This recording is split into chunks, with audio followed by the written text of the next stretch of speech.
अस्सलाम वालेकुम दोस्तों, मैं हूँ आपका दोस्त और आपका होस्ट फरहान नईम और हाजिर हूँ एक और नई वीडियो के साथ। मैं आपका वेलकम करता हूँ अपने चैनल फिजिक्स टुडे पे। तो दोस्तों, आज का हमारा जो टॉपिक है वो है कॉलम्स लॉ। ठीक है, तो आज हम बात करने वाले हैं कॉलम्स लॉ के बारे में कि कॉलम्स लॉ क्या है, इसका स्टेटमेंट क्या है, इसका मैथमेटिकल फॉर्म क्या है और इसका प्रूफ क्या है। मतलब कॉलम्स लॉ से हमें क्या मिलता है, इसे हम क्या कर सकते हैं। ठीक है, तो इसके बारे में आज हम बात करने वाले हैं।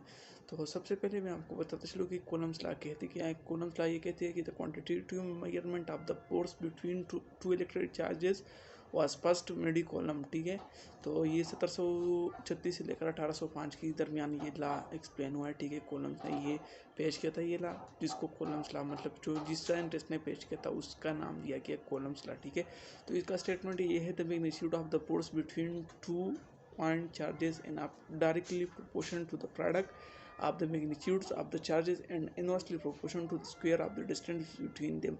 इसका सिंपल मतलब ये है उर्दू में कि जो हमारे पास जो फोर्स है ये डायरेक्टली प्रोपोर्शनल होगा चार्जेस की तरफ। जो प्रोडक्ट है मतलब चार्जेस की जो मतलब हम ज़रब करते हैं तो उसको डायरेक्टली प्रोपोर्शनल होगा और इनवर्सली प्रोपोर्शनल होगा रेडियस ऑफ स्क्वायर की रेडियस की स्क्वायर को। ठीक है, मतलब F was directly proportional to Q1 Q2 and F was inversely proportional to 1/r²। ठीक है, तो उसके बाद जब हम प्रोपोर्शनलिटी साइन ख़त्म करते हैं तो हमने इक्वेशन 1 और इक्वेशन 2 को मतलब एक जगह लाना है। ठीक है, इक्वेशन 1 और इक्वेशन 2 को मतलब हमने इकट्ठी लाना है और उसके बाद प्रोपोर्शनलिटी साइन की जगह हम कांस्टेंट लगाते हैं। तो कांस्टेंट यहाँ पे क्या है। ठीक है, your case the constant of proportionality and its value depend upon the system of the unit used and the medium between the charges. The electric charges Q1 and Q2 are assumed to the point of localized charges, provided the size of the bodies carrying the charges is very well as compared to the distance between them. In order to show the direction of the forces, we use unit vector along the line joining the two charges in figure 11.1 or 1 2 as unit vector pointing from। यहाँ पे जो radius है वो vector है। ठीक है, ये radius जो है ना वेक्टर है क्योंकि इसका मतलब इसका सिमच भी होता है, इसका मतलब डायरेक्शन भी होता है और इसका मैग्नीट्यूड भी होता है। तो आपको वेक्टर का प्री डिफिनीशन पता है कि वो क्वांटिटी जिसका मैग्नीट्यूड भी होता है और डायरेक्शन भी होता है तो उसको वेक्टर कहते हैं। और स्केलर वही जो जिसका सिर्फ मैग्नीट्यूड होता है और इसका डायरेक्शन नहीं होता तो इसको स्केलर कहते हैं। तो यहाँ पे फिर आगे लिखते हैं कि for like charges the product Q1 Q2 will be positive and the force repulsion between those charges will be F21। Similarly, for unlike charges the product Q1 Q2 will be negative and force per attraction between these two charges will be F12। Similarly, unit vector R21 pointing from the charge Q2 towards the charge Q1 which show the force on charge Q1 due to charge Q2 is given by F12 is equal to K Q1 Q2 divided by R21 since R12 is equal to minus R21।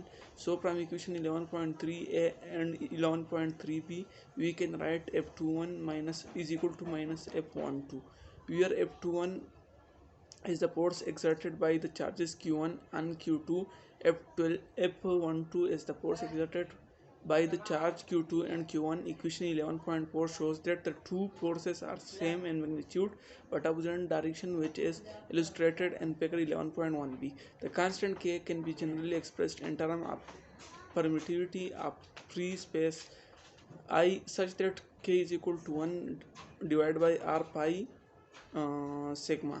Experimental measure value sigma is equal to 8.85 multiplied by 10 raised to the power minus 12 C square inverse to Newton m minus 2। So K is equal to 1 divided by 4 pi sigma is equal to 9.0 10 to the power 5 Newton meter square C square। Equation 11.2 gives the force between two charges। अब column line material medium. ठीक है, इसको हम explain करते हैं। Equation 11.2 give the force medium two charges when there is air or vacuum between them, but it is experimentally observed that when an inserter is placed between the electric charges it reduces the force permittivity is the property of a medium which affects the magnitude of force between 2 point charges। The Coulomb's force can now be written as F medium is equal to 1 divide by 4 pi sigma dot q1 q2 divided by r square. The quantity sigma is called the permittivity of the medium. The permittivity of material medium compared with the permittivity of vacuum is called relative permittivity or directed constant sigma per particular insulter in the ratio given by sigma r is equal to sigma divided by sigma infinity. Obviously, the sigma r is dimensional constant. Its value is always greater than unity per various dielasters. The force is in a medium relative permittivity by sigma r is given by f medium is equal to 1 divided by 4 pi sigma infinity sigma r q1 q2 divided by r square r f medium is equal to f vacuum divided by sigma r. तो ये मतलब क्या था, हमारा columns लाता, ठीक है। ये इसका स्टेटमेंट ये है कि the magnitude of the force between 2 point charges is directly proportional to the product of the magnitude of the charges and inversely proportional to the square of the distance between them, ठीक है। तो ये हमारी मतलब Coulomb's लाता, Coulomb force between A similar charges and B opposite charges. तो इसमें ये होता है कि जो इसका मतलब मेन स्टेटमेंट ये है कि मतलब जो हमारे पास फोर्स होता है तो ये डायरेक्टली प्रोपोर्शनल होगा, जो मतलब हमारे पास चार्जेस होती है, इलेक्ट्रिक चार्जेस होती है, इसको डायरेक्टली प्रोपोर्शनल होगा। जो मतलब बहुत चार्जेस को पॉजिटिव है या नेगेटिव हो, इसको डायरेक्टली फोर्स प्रोपोर्शनल होगा। और इनवर्सली प्रोपोर्शनल होगा जो सेंटर ऑफ कर्वेचर और मतलब क्या है रेडियस के दरमियान जो फासला होगा, रेडियस होगा, उसको इनवर्सली प्रोपोर्शनल होगा। तो ये इसका स्टेटमेंट है, फिर इसका मतलब मैथमेटिकली प्रूफ है। तो इसमें लास्ट में हमें मिलता है f21 is equal to minus f12, ठीक है। तो ये हमारे पास रिजल्ट मिलता है। तो ये बहुत सिंपली एक्सप्लेन हुआ है 12 की बुक में, तो आप पढ़ सकते हैं इसको। पेज नंबर 4 पर है, चैप्टर 11 है और चैप्टर का नाम है हमारे पास, चैप्टर का नाम इलेक्ट्रोस्टैटिक में ये एक्सप्लेन हुआ है, यूनिट 11 12th क्लास की बुक में, ठीक है। तो यहाँ से आप देख सकते हैं इसको एक्सप्लेन मतलब पूरी डिटेल से पढ़ सकते हैं। तो ये थी आज की हमारी वीडियो। उम्मीद करता हूँ आपको वीडियो पसंद आ गई है। तो इस तरह और वीडियोज़ के लिए हमारे चैनल को सब्सक्राइब कीजिए, वीडियो को लाइक कीजिए, दोस्तों के साथ शेयर कीजिए और कमेंट बॉक्स में अपने राय का इजहार ज़रूर कीजिए। तो मिलती है किसी नेक्स्ट वीडियो में, तब तक के लिए अल्लाह हाफिज़, गुड बाय, खुदा पामा।